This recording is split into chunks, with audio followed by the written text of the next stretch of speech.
সে মানুষটি সারা রাত আল্লাহকে ডেকেছিল, চোখে পানি, কণ্ঠে কাঁপুনি। কিন্তু ভোর হওয়ার আগেই এমন কিছু ঘটল যা সে কল্পনাও করেনি। এই ঘটনা শুনলে আপনার বিশ্বাস আরও শক্ত হয়ে যাবে। বহু বছর আগের কথা। একজন দরিদ্র মুসাফির, তার নাম কেউ জানতো না। সে শহরের বাইরে একা একা সফর করছিল।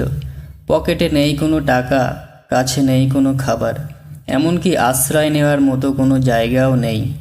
দিনের পর দিন সে ক্ষুধার সাথে যুদ্ধ করছিল। শেষমেশ এক রাতে এক নির্জন স্থানে এসে বসে পড়ল। আকাশে তারা, চারিদিকে নিস্তব্ধতা। সে দুই হাত তুলে বলল, হে আল্লাহ, আমি ছাড়া এখানে কেউ নেই, আর তুমি ছাড়া আমার কেউ নেই। চোখ দিয়ে অঝরে পানি ঝরছিল।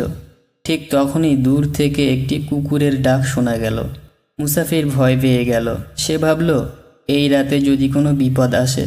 হঠাৎ সে দেখল একজন বৃদ্ধ মানুষ দূর থেকে আসছেন। হাতে একটি লণ্ঠন, কাঁধে একটি ব্যাগ। বৃদ্ধ এসে বললেন, এই রাতে তুমি এখানে কেন?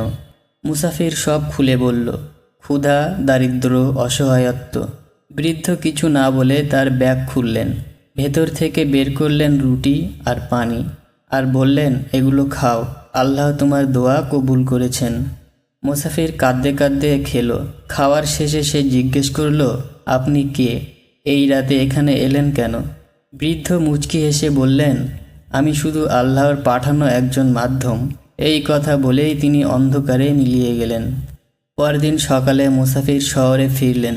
লোকেরা তাকে দেখে অবাক, কারণ সেই শহরের একজন বড় ব্যবসায়ী আগের রাতেই মারা গেছেন, আর তার রেখে যাওয়া সম্পদের এক অংশ এই মুসাফিরের নামেই ওসিয়ত করা ছিল।